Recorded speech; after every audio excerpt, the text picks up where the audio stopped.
news station with nonstop news. Well, it's what we do. Good morning. Nonstop news starts right now. A little reminder here. We are the only station in town commercial free. That is 15 minutes, news, weather, traffic, everything you need to know. Excellent.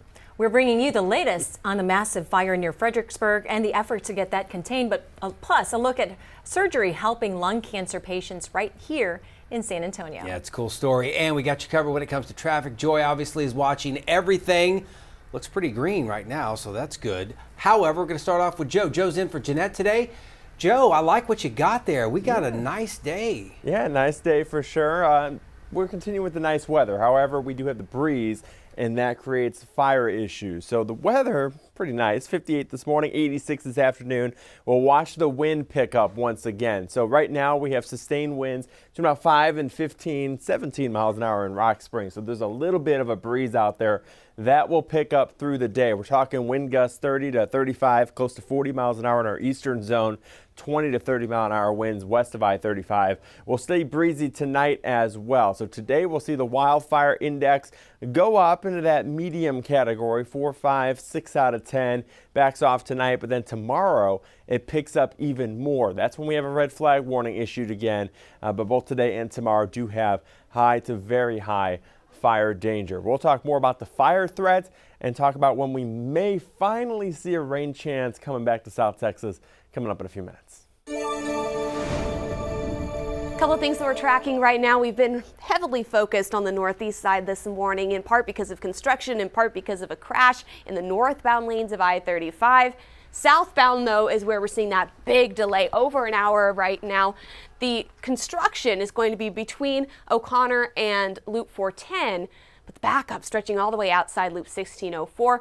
Northbound construction is cleared, but that crash at Topperwine is causing about a 15 to 20 minute delay still lingering there.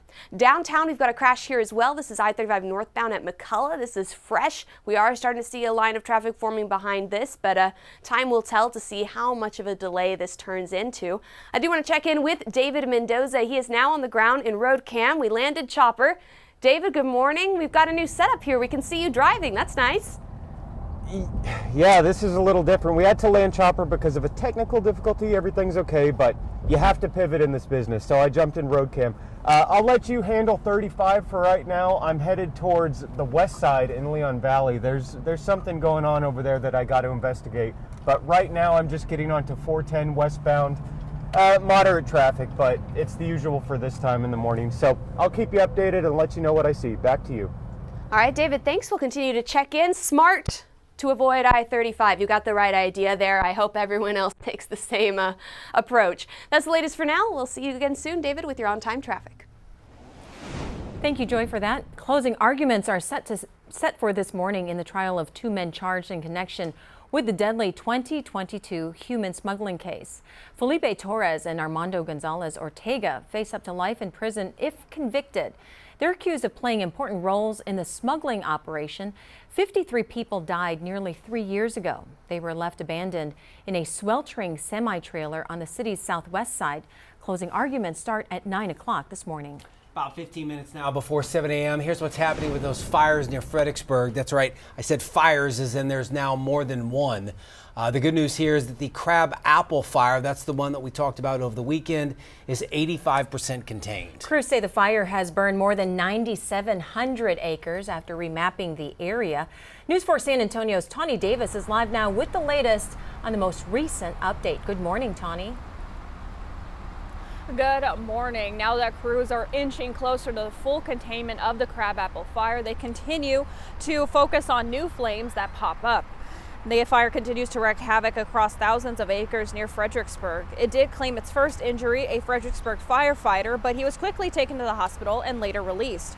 As recently as yesterday, the north side of the area was scorched again, and a representative with the Fredericksburg Fire Department says that as the winds changed and grew stronger, it ignited new flames, including some areas that previously remained untouched. There are some huge oak trees in this area. Fire has got up into the tops of those trees and is still burning. The wind then carries those embers into places that are previously unburned and starts new fires. Residents in nearby areas continue to feel the flames' impact on their properties. One person said the flames ripped through his field, destroying trees and other vegetation over the weekend. Now, although the fire is getting more and more contained, the area continues to be a red flag warning. Officials are asking people in the area to listen if there is evacuation notices for their homes. Reporting live, I'm Tawny Davis. Back to you. All right, Tawny, thank you. This morning, a 20-year-old is behind bars here in San Antonio, accused of shooting and killing his co-worker at a restaurant on the Riverwalk. So his name is Talano Garcia. He is charged with murder that happened Sunday around 1 a.m. Garcia allegedly shot his co-worker David Alvarado at the Cafe Olay. Alvarado died there at the scene. Police said that Garcia took off before officers showed up. A family member is said to have tipped off police on where he was. No word on a motive. A man will spend life in prison for the murder of his daughter's boyfriend. On Friday, a jury found Larry Hernandez guilty of killing Ron Quadri back in 2023. Hernandez's attorneys say he fatally shot Quadri out of self-defense. Investigators say after shooting Quadri, Hernandez put his body into his car and left him in the parking lot. It took 2 days before his body was discovered. Well, we have new information about that big crash that happened on 35 in Austin over the weekend. That 17-car pileup. 5 people died, of course, in that. The arrest affidavit says that semi-truck driver who's charged in connection to the crash may have been under the influence of depressants. So his name is Solomon Amaya. He is accused of intoxication, assault, and manslaughter. Now, that crash happened Thursday night in a construction zone when drivers were merging from 3 lanes down to 1. The affidavit says that Araya appeared drowsy and had, quote, slow movements during a field sobriety test. The documents also state that he had bloodshot eyes and could not count backwards accurately. Roughly 60% of fatal crashes involving large trucks are this type of crash, where that large truck just didn't slow down or stop in time to avoid tragedy. The affidavit says that Araya told police the crash happened because of another car in front of him had cut him off. He said he tried hitting the brakes didn't work. Investigators checked them. They said, yep, the brakes did work. The NTSB will be investigating that crash. There could be a preliminary report sometime within the next month. And this morning we're hearing from one of the crash victims. His name is Kendrick, and he's a truck driver. But the night of the crash, he was driving his personal vehicle. He talked about his experience of seeing the crash and getting out to help people. First car I went to, the lady's like, hey, can you help me find my glasses? I said, but you're okay? She said, yes. So I said, let me help other people. Saw the guy in the SUV, and he was alive. So I told him, just stay put, don't try to move. Went to the other car, which is where the other family was, the family that passed away, and I saw that. But I'm also having a lot of survivor's guilt, and I know I need to work through that. Kendrick documented the experience on his social media accounts, including helping other victims, as well as the interaction he shared with the truck driver who allegedly caused this crash. The Austin Police Department is offering victim services for anyone needing to talk about the tragedy. 6:50 right now. Big developing story this morning, which could shake up the political scene here in Texas and ultimately the U.S. Congress. Texas Attorney General Ken Paxton is looking to potentially challenge U.S. Republican Senator John Cornyn. Now, that's according to a new Punchbowl online article. Mr. Paxton, who is a MAGA loyalist and very popular with the Republican base, says, quote, it's just time. He told Punchbowl News a final decision, though, still months away. Mr. Cornyn has been in that Senate seat since 2002. We are working to get a response from either the senator or his office. Well, new this morning, it is a new and improved way to operate on lung cancer patients. It's done 2 places here in Texas, and one of them is right here in San Antonio over at Baptist Hospital. News 4 San Antonio's Christina De Leon spoke to the thoracic surgeon who performs these life-saving surgeries about the procedure and what makes them so unique. Good morning, Christina. Yeah, good morning, Marissa. Good morning, everyone. What makes this so special and remarkable is the recovery time for patients who have to undergo this surgery. Now, in the past, patients would have several incisions to have the surgery to remove cancer from their lungs. But in this surgery, it only requires 1 incision and uses a special robot operated by Dr. Gustavo Guajardo Salinas in the Baptist Care System.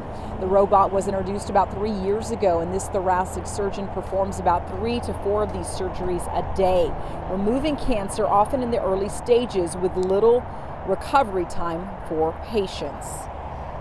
So we have people driving in a week, people, going back on their bicycle in a couple weeks, walking. So it's very encouraging to see that. Absolutely, and again, it's Dr. Gustavo Guajardo Salinas in the Baptist Systems that does these surgeries. This thoracic surgeon it's a specialty in the Baptist system. In the past, it would take months to recover from the surgery, but with this new type of technique, a patient can recover, as you heard there, in days or a matter of weeks with one incision using this specialty robot, and he gets in that robot basically and performs this surgery with one incision. That's what makes it so special. It's incredible stuff they're doing over at the Baptist. Reporting live, I'm Christina De Leon. We will send it back to you. Now your certified most accurate 4-zone weather with meteorologist Joe DiCarlo. Well, here's the latest this morning from the Gillespie County. The Crabapple fire, 9,737 acres, 85% contained. So we're getting there. Good news there. It is becoming better contained, but still burning at this hour. We also had a few more fires in western Gillespie County and northern Kendall County last night. Those are also mainly contained. Raul B. Rodriguez Law Camera, downtown San Antonio. Warm and breezy today. We do have that high fire danger continuing, and it will only continue for the next few days. We have a cold front moving through Wednesday. That will increase the fire danger even more and bring in more dry air, and we're cooler as we get towards Thursday. Temperatures right now milder this morning. It's the upper 50s, low 60s. Winds are out of the south and southeast. A little breezy already with sustained winds at 17 miles an hour in Rock Springs. We'll see those gusts this afternoon, 30 to 35. Close to 40 miles an hour in our eastern zone, 20 to 30 mile an hour wind gusts this afternoon west of I-35. We'll stay breezy tonight. Winds will shift out of the northwest tomorrow as the front moves in, and then we'll see gusts approaching 40 miles an hour for your day tomorrow. So that will increase the fire danger even more. Today from the Texas A&M Forest Service, it's high to very high on the fire danger. Tomorrow we're back in that extreme category. So no burning across our 4 zones. We have to be mindful of a fire that could start and spread very easy with those winds. The red flag warning is in effect tomorrow, 5 a.m. to 9 p.m. But even today, we do have that high fire danger as well, even though we're not under a red flag warning. A few clouds this morning will turn partly to mostly sunny into the afternoon. Tomorrow, some clouds early on, but mainly sunny through the day as that cloud cover will push down to the south as that front moves in and dry air filters in across our 4 zones. So today, 58 this morning, 86 for the afternoon. It is warmer with winds gusting out of the south upwards of about 30 miles an hour. Rain chance not there through the rest of the week. We are completely dry. The next small opportunity, we'll call this our next weather maker, moves in on Sunday night into Monday morning. It's a 20% coverage of an isolated shower. So temperatures, we are falling the next few days into the low 70s by Thursday. Then we're back into the mid to upper 80s for the weekend with that 20% rain chance Sunday night. Western zone, it's dry, windy in the days ahead. We'll knock it back into the 80s tomorrow. The hill country, highs in the 70s Wednesday and Thursday after the mid-80s today. And there's your full eastern zone extended forecast with the breezes picking up, the fire danger increasing, and we're dry through the rest of the week. All right, let's check in again on the northeast side. I-35 southbound heading into town now, over an hour delay. In fact, an hour and 20 minutes heading into San Antonio. Those construction closures are going to be between O'Connor and Loop 410. The backup stretching out past Olympia Parkway this morning. Northbound, still waiting for that crash to completely clear out at Topperwine. That's causing about a 5 to 10 minute delay. Downtown, we've got a wreck here as well. This is I-35 northbound at Brooklyn. We are seeing a line of traffic forming there as well as a line of traffic heading southbound on I-10 heading in the downtown area, and that's because of the construction closures that we've got in the southbound lanes of I-35. So both directions of I-35 going to see some congestion there. When we last saw David Mendoza in road cam, he was on his way to the west side. He's now pulled over, and I see some flashing lights. David, what are we looking at here? Hey, good morning. We're at Evers and Joyner Road right now. This is right off of 410 in the Leon Valley area, right next to Bandera Road. For reports of a pedestrian that has been hit by a vehicle. The last that I heard, this was not a life-threatening injury. I'm working on getting more details right now, but it looks like we have one lane blocked headed south on Evers Road. It doesn't appear to be causing too much traffic, but people are having to go around. I'm working on getting more details right now, so I'll let you know as soon as I get something. Back to you. David, thank you. That's the latest with your on-time traffic. Well, and we want to say congratulations to the winner of the medals. It's Christopher Adame Lamet. He won the 5-pack of Fiesta medals. We'll be giving away more medals from now until the end of next week. Thank you so much for watching us this morning. Yeah, you can go to our social media pages. We posted this medal, and I'm so excited that I've realized today that it has the diamonds. Yes, to the celebrate diamonds. the 75 years of News 4. As we say every morning, today is a gift. Make it count.